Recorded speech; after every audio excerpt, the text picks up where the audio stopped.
കുറേ നാൾക്ക് ശേഷം ഒരു ത്രൂ ഔട്ട് ട്രാവൽ വ്ളോഗായിട്ട് വന്നേക്കുവാണ് ഞാൻ, ട്രെയിനിലും ബസ്സിലൊക്കെ ആയിട്ട്. ആദ്യം ഞാനിപ്പോൾ ഉള്ളത് മധുരൈ ജംഗ്ഷനിലാണേ. അമൃത എക്സ്പ്രസ്സിൽ നമ്മൾ ഇവിടുന്ന് മധുരയിൽ നിന്ന് പാലക്കാട് വരെ പോവുകയാണ്. മധുരയിൽ നിന്ന് പാലക്കാട് വഴി തിരുവനന്തപുരത്തേക്ക് പോകുന്ന ട്രെയിനാണ് അമൃത എക്സ്പ്രസ്. ശരിക്കും മധുരയിൽ നിന്ന് തിരുവനന്തപുരത്തേക്ക് പോകാൻ ഇങ്ങനെയൊന്നും പോകണ്ട. തിരുച്ചിറപ്പള്ളി നാഗർകോവിൽ വഴി നേരെ തിരുവനന്തപുരത്തേക്ക് പോവാം. അതുകൊണ്ട് തിരുവനന്തപുരത്തേക്ക് നേരെയുള്ളവർ ഈ വണ്ടി പ്രിഫർ ചെയ്യില്ല.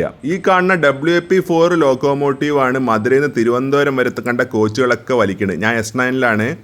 ഇതൊക്കെ എൻ്റെ ആക്ടിങ് ആണ് കേട്ടോ. ഞാൻ റിസർവ് ചെയ്ത സീറ്റ് സൈഡ് ലോവറാണ് എനിക്ക് കിട്ടിയത്.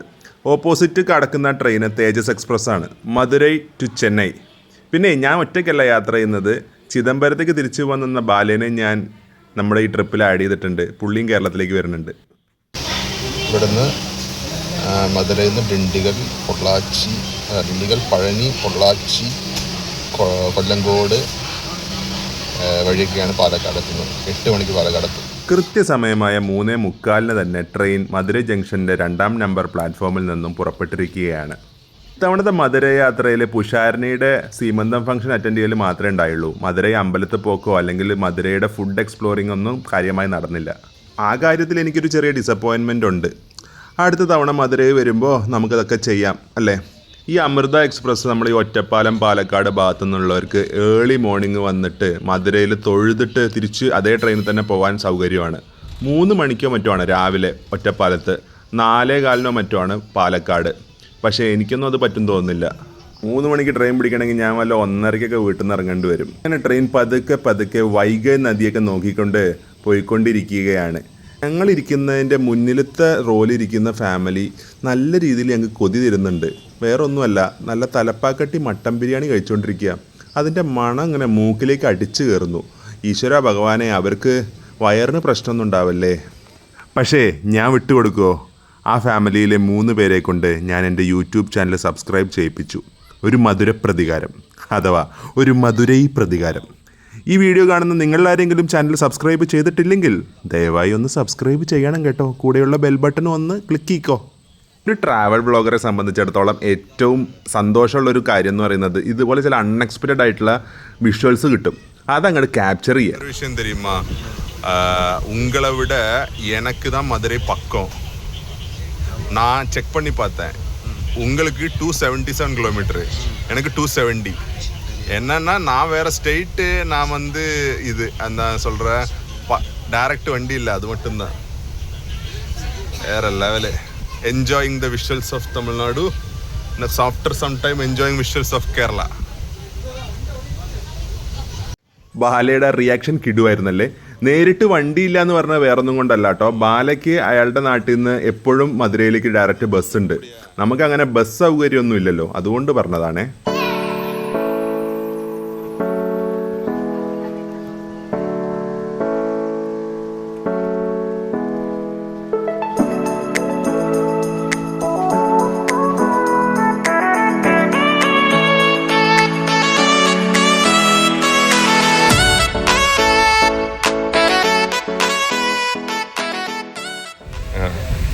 നമ്മളിപ്പോൾ ഡിണ്ടിഗലൊക്കെ ക്രോസ് ചെയ്തു.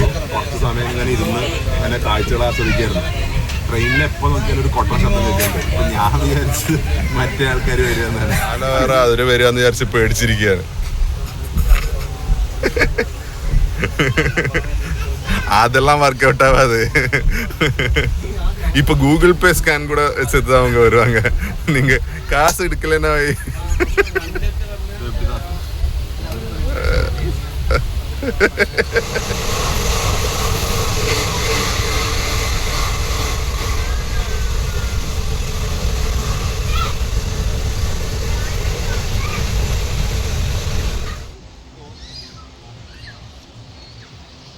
അക്കരൈപ്പട്ടി.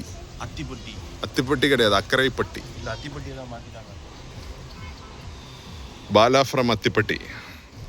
കുറേ കാലമായി പകൽ ഇതുപോലെയൊക്കെ യാത്ര ചെയ്തിട്ട്. എന്തായാലും നല്ല യാത്രയാണ് പോയിക്കൊണ്ടിരിക്കുന്നത്. പിന്നെ നമ്മളിപ്പോൾ അക്കരൈപ്പട്ടി എന്ന് പറഞ്ഞ സ്ഥലത്ത് വണ്ടി നിർത്തിയിരിക്കുകയാണ്. വേറെ ഏതോ വണ്ടി ക്രോസ് ചെയ്യാണ്ട് തോന്നുന്നു.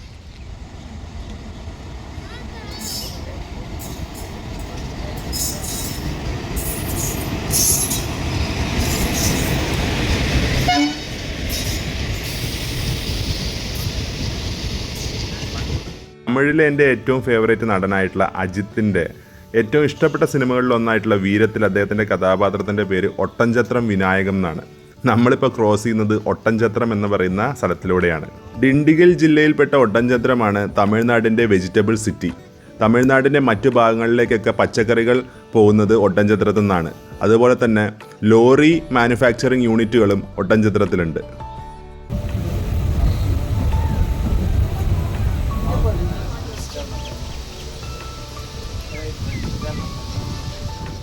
പഴനി സ്റ്റേഷൻ്റെ ബോർഡറിലെത്തി. നമുക്ക് പഴനി കാണാൻ പറ്റുമെന്ന്, അതായത് പഴനി മല സ്റ്റേഷനിൽ നിന്നാൽ കാണാൻ പറ്റുമെന്ന് അറിയില്ല, നോക്കാം നമുക്ക്.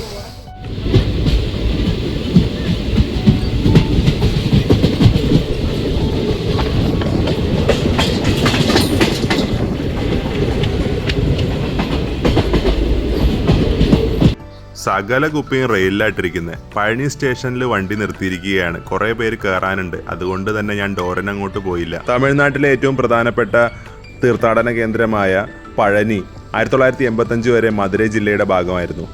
1985 ദിണ്ടിഗൽ ജില്ല രൂപീകരിച്ചതോടുകൂടി ദിണ്ടിഗലിൽ ചേർന്നു. അങ്ങ് ദൂരെ കാണുന്നതാണ് പഴനി മുരുകൻ ക്ഷേത്രം. ഏതാണ്ട് 700 സ്റ്റെപ്പുകളുണ്ട്.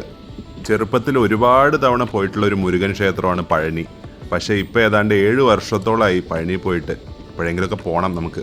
പാലക്കാട് നിന്ന് ഒരു 2.5 മണിക്കൂർ ഡ്രൈവേ പഴനിയിലേക്കുള്ളൂ, ഒരു 115 കിലോമീറ്റർ. ട്രെയിൻ പഴനി വിട്ടപ്പോഴേക്കും ഞാൻ അപ്പർ ബർത്ത് കയറി കിടന്നുറങ്ങി. അതുകൊണ്ട് തന്നെ പൊള്ളാച്ചി, ഉടുമ്പൽപേട്ടും കൊല്ലങ്കോടൊന്നും കാണിക്കാൻ പറ്റിയില്ല. പിന്നെ ഇരുട്ടാവും ചെയ്തു. നമ്മുടെ ടിക്കറ്റ് പാലക്കാട് ജംഗ്ഷൻ അഥവാ ഒലക്കോട് വരെ ഉണ്ടെങ്കിലും പാലക്കാട് ടൗണിൽ ഇറങ്ങി കേട്ടോ. കപിലവസ്തുവിൽ പോയിട്ടേ ഒരു വെജിറ്റേറിയൻ ഡിന്നർ കഴിക്കാം. ഞാൻ ഈ അടുത്ത കാലത്ത് ഏറ്റവും എൻജോയ് ചെയ്ത് എഡിറ്റ് ചെയ്തൊരു വീഡിയോ ആണ് കേട്ടോ ഇത്. പിന്നെ എന്ത് ട്രാവൽ വീഡിയോ ആണെന്ന് പറഞ്ഞാലും ഞാൻ അവിടെയും ഒരു ഫുഡ് കുത്തിക്കയറ്റും. ആ ഒരു പതിവ് എനിക്കുണ്ടല്ലോ. അതുകൊണ്ട് തന്നെ ഒരു വെജിറ്റേറിയൻ ഫ്രൈഡ് റൈസ് കഴിച്ചു. തരക്കേടില്ല. രാത്രി ഇപ്പോൾ സമയം 9:30 ആയിട്ടുണ്ട്. Welcome back to Kerala after 1.5 years. ரொம்ப நாள் ஆல்மோஸ்ட் 1.5 years. Feeling excited. ரொம்ப ஜாலியாக இந்த ஒரு டேஸ் பிளான். സോ ആ ഒരു എക്സൈറ്റ്മെൻറ്റിൻ്റെ പുറത്ത് നമ്മളിപ്പോൾ തിരിച്ച് വീട്ടിലേക്കല്ല പോകുന്നത്. നമ്മളിവിടുന്ന് ഒരു യാത്ര പോകുന്നത് കോട്ടയത്തേക്കാണ്. സോ ഇന്ന് ഒരു കോട്ടയം യാത്രയും കൂടി ആവാം ഈ രാത്രിയിൽ. 10:15 ഇവിടുന്ന് സൂപ്പർ ഫാസ്റ്റ് ബസ് ബുക്ക് ചെയ്തിട്ടുണ്ട് കോട്ടയത്തേക്ക്. നിങ്ങളിൽ കുറച്ച് പേർക്കെങ്കിലും തോന്നാം കോട്ടയത്തേക്ക് പോകാനാണെങ്കിൽ നിങ്ങൾക്ക് അതേ ട്രെയിനിൽ തന്നെ കണ്ടിന്യൂസ് ആയിട്ട് ട്രാവൽ ചെയ്താൽ പോരായിരുന്നില്ലേ എന്ന്. സംഭവം ശരിയാണ്. അങ്ങനെ പോയിരുന്നെങ്കിൽ രാത്രി 1 മണിയാകുമ്പോഴേക്കും കോട്ടയം റെയിൽവേ സ്റ്റേഷനിൽ എത്തും. പക്ഷേ ഇത് നമ്മൾ ലാസ്റ്റ് മിനിറ്റിട്ട പ്ലാനാണേ. അതുകൊണ്ട് പാലക്കാട് വരെ ടിക്കറ്റ് ബുക്ക് ചെയ്തിട്ടുണ്ടായിരുന്നുള്ളൂ. അതുകൊണ്ട് തന്നെ ഡിന്നർ കഴിച്ചിട്ട് ബസ്സിന് പോകാമെന്ന് വിചാരിച്ചു.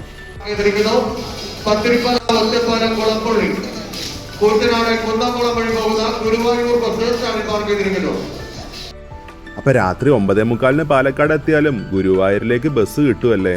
അതെന്തായാലും നല്ലൊരു കാര്യം.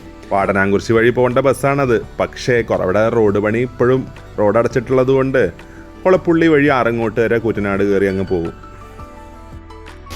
ഇപ്പോൾ സമയം രാത്രി 10:10 ആയിട്ടുണ്ട്. ഒരു 5 മിനിറ്റ് നമ്മൾ പോകാനുള്ള ബസ് വരും. നമ്മൾ ഓൾറെഡി സീറ്റൊക്കെ ബുക്ക് ചെയ്തിട്ടുണ്ട് സൂപ്പർ ഫാസ്റ്റിൽ. ഇവിടെ കോയമ്പത്തൂരിൽ നിന്ന് പത്തനംതിട്ട വരെ പോകുന്ന സൂപ്പർ ഫാസ്റ്റാണ്. അതിൽ നമ്മളിവിടെ പാലക്കാട് നിന്ന് കോട്ടയം വരെ യാത്ര ചെയ്യാൻ പോകുന്നു. ഒരു 3 മണിയൊക്കെ ആകുമ്പോഴേക്കും കോട്ടയത്തുമായിരിക്കും. ഈ രാത്രി യാത്ര എത്രത്തോളം ഷൂട്ട് ചെയ്യാൻ പറ്റുമെന്ന് അറിയില്ല. നല്ല ഉറക്കം വരുന്നുണ്ട്. സൈഡ് സീറ്റാണ് നമ്മൾ ബുക്ക് ചെയ്തിരിക്കുന്നത്. നമ്മൾ കാസർഗോഡ് പോയിട്ട് കുറേ KSRTC ബസ്സിൻ്റെ ടൂറൊക്കെ നടത്തി. അതാ ബസ് സ്റ്റാൻഡിൻ്റെ ടൂറൊക്കെ നടത്തിയിട്ടുണ്ടല്ലോ. തൽക്കാലം ഈ രാത്രി ബസ് വരുന്നത് വരെ പാലക്കാട് ബസ് സ്റ്റാൻഡിൻ്റെ ഒരു ചെറിയ ടൂറങ്ങ് നടത്താം. രാത്രി 12:30 വരെ ഓരോ 10 മിനിറ്റ് ഇടവിട്ടിട്ട് KSRTCയുടെയും TNSTCയുടെയും ഇൻ്റർ സ്റ്റേറ്റ് ബസ്സുകൾ പാലക്കാട് നിന്നും കോയമ്പത്തൂരിലേക്കുണ്ട്. അങ്ങനെ സമയം 10:10 കോയമ്പത്തൂർ പത്തനംതിട്ട KSRTC സ്വിഫ്റ്റ് പാലക്കാട് സ്റ്റാൻഡിൽ എത്തിയിട്ടുണ്ട്. ഇതിൻ്റെ റൂട്ട് വരുന്നത് കോയമ്പത്തൂർ, പാലക്കാട്, തൃശ്ശൂർ, അങ്കമാലി, പെരുമ്പാവൂർ, മൂവാറ്റുപുഴ, കോട്ടയം, തിരുവല്ല, കോഴഞ്ചേരി വഴി പത്തനംതിട്ട. നമ്മളുടെ യാത്ര പാലക്കാട് നിന്നും കോട്ടയം വരെ. ഡ്രൈവർ കം കണ്ടക്ടർ, അതായത് DC സർവീസുള്ളൊരു ബസ് തന്നെയാണിത്. അതുകൊണ്ട് തന്നെ നൈറ്റ് സർവീസിന് ഉപകാരപ്പെടും. പിന്നെ ഓൺലൈൻ റിസർവേഷൻ സൗകര്യമുണ്ട്. പാലക്കാട്, തൃശ്ശൂർ ജില്ലകളെ ബന്ധിപ്പിക്കുന്ന കുതിരാൻ തുരങ്കപാതയിലൂടെയാണ് നമ്മളിപ്പോൾ യാത്ര ചെയ്തുകൊണ്ടിരിക്കുന്നത്.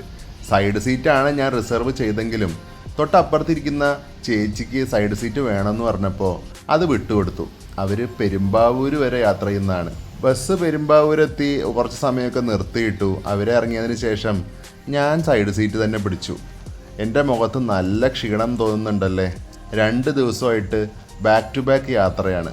1.5 കൊല്ലം മുമ്പ് അഭിലാഷിനോടൊപ്പം മൂന്നാറിൽ പോയിട്ട് തിരിച്ചു വരുമ്പോൾ പെരുമ്പാവൂർ ഇറങ്ങിയതാണ്. അതിനുശേഷം ആദ്യമായിട്ടാണ് പെരുമ്പാവൂർ റൂട്ടിലൂടെയൊക്കെ യാത്ര ചെയ്യുന്നത്. നമ്മുടെ ബസ് അങ്ങനെ പെരുമ്പാവൂരും കഴിഞ്ഞ് മൂവാറ്റുപുഴ എത്തി തുടങ്ങി. ഈ ബസ്സിലെ ഒട്ടുമിക്ക യാത്രക്കാരും നേരത്തെ തന്നെ സീറ്റ് റിസർവ് ചെയ്തവരാണ്. പിന്നെ ക്രൂ ആണെങ്കിലും വളരെ പാസഞ്ചർ ഫ്രണ്ട്ലി ആയിരുന്നു. അങ്ങനെ സമയം 3:20 നമ്മുടെ Pathanamthitta super fast bus Kottayam സ്റ്റാൻഡിലെത്തി.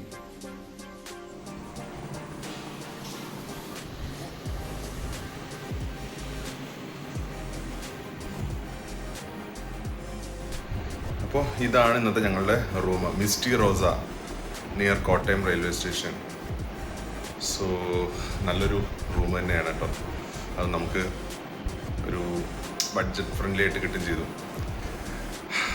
ഇവിടെ വെച്ച് തന്നെ കുറച്ച് വർക്കും കാര്യങ്ങളൊക്കെ ഉണ്ട്. സോ അതിന് പുറമെ കുറച്ച് ഒരു അടിപൊളി സ്ഥലത്തേക്ക് നമ്മൾ പോകുന്നുണ്ട്. ഓക്കെ, അപ്പോൾ യാത്രാ വിശേഷങ്ങൾ ഇത്രയേ ഉള്ളൂ. കോട്ടയത്ത് നിന്ന് പാലക്കാട് നിന്ന് കോട്ടയം വരെയുള്ള യാത്രയിൽ മിക്കപ്പോഴും ഉറങ്ങുമായിരുന്നു. അതുകൊണ്ട് വലിയ കാഴ്ചകളൊന്നും ഉൾപ്പെടുത്താൻ പറ്റിയിട്ടില്ല. പക്ഷേ മധുരയിൽ നിന്നും പാലക്കാട് വരെയുള്ള കാഴ്ചകളൊക്കെ നിങ്ങൾ കണ്ട് ആസ്വദിച്ചായിരുന്നു പ്രതീക്ഷിക്കുന്നു. അപ്പോൾ നമുക്ക് ഈ വീഡിയോ ഇവിടെ വൈൻഡപ്പ് ചെയ്യാം. അതിമനോഹരമായിട്ടുള്ള കാഴ്ചകളുമായിട്ട് മറ്റൊരു വ്ളോഗ് വരുന്നുണ്ട് ഉടനെ തന്നെ. അത് നിങ്ങൾ ഒരിക്കലും മിസ് ചെയ്യരുത് കേട്ടോ. ആ വ്ളോഗ് നിങ്ങൾ ഒരിക്കലും മിസ് ചെയ്യരുത്. Stay tune for that. ഈ വ്ളോഗ് ഇഷ്ടപ്പെട്ടിട്ടുണ്ടെങ്കിൽ നിങ്ങളുടെ അഭിപ്രായങ്ങൾ കമൻറ്റിലൂടെ അറിയിക്കുക. ചാനൽ ആദ്യമായി കാണുന്നവരാണെങ്കിൽ സബ്സ്ക്രൈബ് ചെയ്യുക. അപ്പോൾ അടുത്ത വീഡിയോയുമായി ഉടനെ കാണാം. ബൈ.